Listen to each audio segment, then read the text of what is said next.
Olá pessoal, nós vamos dar continuidade às nossas aulas agora com a disciplina de hidráulica. Eu trouxe para vocês o que eu considero de mais importante para fazer um ensino básico de hidráulica dentro do nosso curso. Então, primeiramente eu trouxe para vocês algumas comparações que a gente tem que ter em relação à hidráulica, que são os tipos de energia. Uma comparação quantitativa entre os tipos de energia. A gente tem energia mecânica, ela tem uma boa força, uma ótima velocidade e uma ótima precisão. A gente tem energia pneumática, que a gente tem força limitada, boas velocidades e precisão limitada. A gente tem a energia hidráulica, que é o objetivo do nosso estudo, ela tem uma ótima força, baixa velocidade e uma boa precisão. E finalmente a gente tem a energia elétrica, que é para comando e controle. Aqui a gente já tem um quadro que também é um comparativo entre os tipos de energia, que eu vou digitar para vocês algumas características dos principais circuitos. No caso, a gente tem a primeira linha aqui, que é a energia, né? Aí a gente vai falar da transmissão. A transmissão na hidráulica ela é limitada e um pouco cara. A transmissão na elétrica ela é bem rápida e a longas distâncias. Na pneumática, a transmissão é limitada e lenta. Distribuição econômica na hidráulica, aproximadamente 100 metros. Na elétrica, praticamente sem limites. Na pneumática, aproximadamente 1000 metros.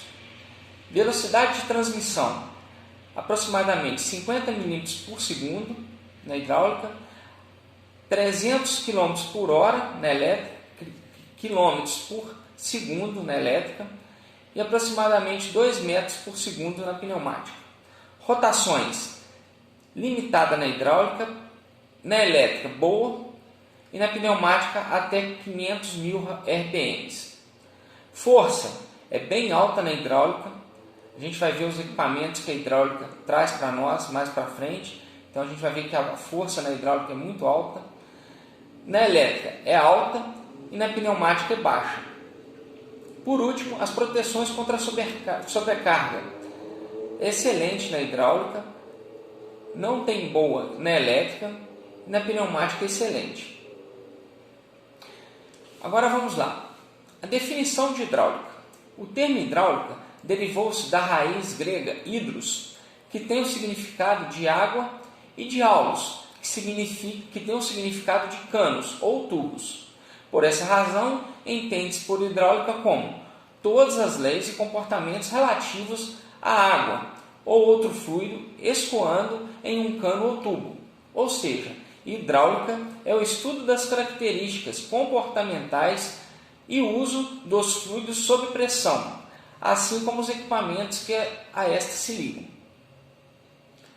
Algumas outras definições. Hidráulica, ramo da engenharia que trata do fluir dos líquidos e dos gases, por condutos, tubulações, calhas, etc. E ainda das leis físicas que os regem. Hidráulico, que é acionado, movido ou transmitido a partir de um fluir de um gás, através da energia hidráulica. Fluido, todo e qualquer elemento composto ou substância de densidade líquida ou gasosa capaz de fluir, escoar por um conduto. Conceitos fundamentais de hidráulica. Para que possamos iniciar o estudo da hidráulica de força, a chamada oleodinâmica, se faz necessário conhecermos alguns conceitos fundamentais sobre hidráulica. São 4 os conceitos fundamentais. Vocês vão ver que eu trouxe para vocês alguns conceitos relativos à área específica de física, porque para entender a hidráulica tem que saber alguns conceitos de física, que seria de força, pressão, vazão e velocidade. Vamos lá. Primeiro que eu trouxe aqui, a lei de Pascal. A lei de Pascal, ela nos faz entender o que seria uma força na verdade, uma pressão, que é o resultado de uma força sobre área. Então, no item 1 aqui, a gente fala, supondo uma garrafa cheia de um líquido, o qual é praticamente incompressível. 2. Se aplicarmos uma força de 10 kg força numa rolha de 1 cm de areia, 1 cm² de areia. No 3, o resultado será uma força de 10 kgf em cada centímetro quadrado das paredes da garrafa. Por último, no 4, se o fundo da garrafa tiver uma área de 20 centímetros quadrados e cada centímetro estiver sujeito a uma força de 10 kgf, teremos como resultado uma força de 200 kgf aplicada ao fundo da garrafa. É só vocês lembrarem que pressão é igual a força sobre área. No caso aqui, a gente teve um resultado de uma força de 200, porque a gente tem uma área de 20 centímetros quadrados, onde você aplicou uma força de 10 kgf. Então, 20 vezes 10 que é igual a 200. É a operação inversa. A pressão exercida em um ponto qualquer de um líquido estático é a mesma em todas as direções e exerce forças iguais e em áreas iguais. Essa é a lei de Pascal. Agora vamos entrar em força especificamente. É qualquer influência externa ou interna capaz de produzir uma alteração no movimento de um corpo, gerando trabalho. Força é geralmente simbolizada pela letra F. Temos como unidade de força o Newton, simbolizado aqui pela letra N, ou quilograma-força, que é o kgf. Tá? Então, força aqui é massa vezes aceleração. Está nesse quadro em azul. Energia é uma força que pode causar o movimento de um corpo. A água na torre é energia potencial, que se transforma em energia cinética hidráulica na torneira. Em uma energia cinética, se transforma em energia potencial à medida que se encher um copo. Pressão é uma aplicação direta de uma força sobre uma unidade de área. É o que eu disse para vocês anteriormente, naquele exemplo da lei de Pascal. Pressão é geralmente simbolizado pela letra P. Então, o P aqui é pressão, que pode ser dado em kgf por centímetro quadrado ou em bar. O F é a força em kgf e o A é a área, que é dada aqui nesse exemplo como centímetro quadrado. Então, você tem pressão é força sobre área, ou então força é igual a pressão vezes a área. Vazão é o volume e ou a massa de um determinado fluido que passa por uma determinada seção de um conduto livre ou forçado, por unidade de tempo. Então, pessoal, vazão é representado pela letra Q. Aqui a gente tem o V, que é de volume, e o T, que é de tempo. Então, vazão é volume sobre tempo. Outro exemplo aqui de pressão.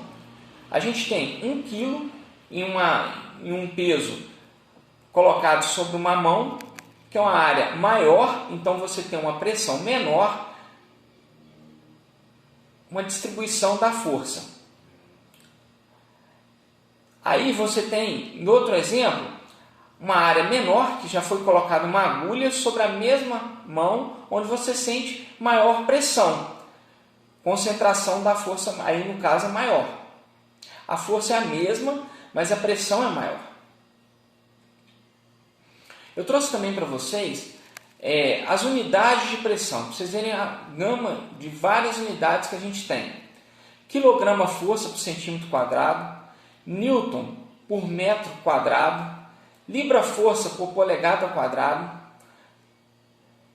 Pounds per square inch, que é Libra-força por polegada ao quadrado, que está aqui entre parênteses, Pascal, Quilopascal, que é o PA, Megapascal, bar, atmosfera, milímetro de coluna de mercúrio, metro de coluna d'água.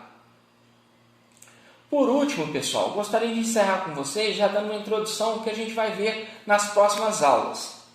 É o seguinte, aqui você tem uma estrutura básica de um circuito hidráulico. No nosso lado esquerdo está a representação por desenho de um motor hidráulico, um cilindro, uma válvula redutora de vazão, uma válvula de retenção, uma válvula direcional, uma válvula limitadora de pressão, uma bomba, um filtro e o reservatório.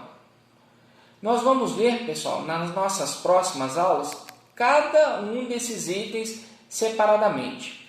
Agora, à sua direita, você observa o desenho esquemático que aparece na maioria dos equipamentos hidráulicos.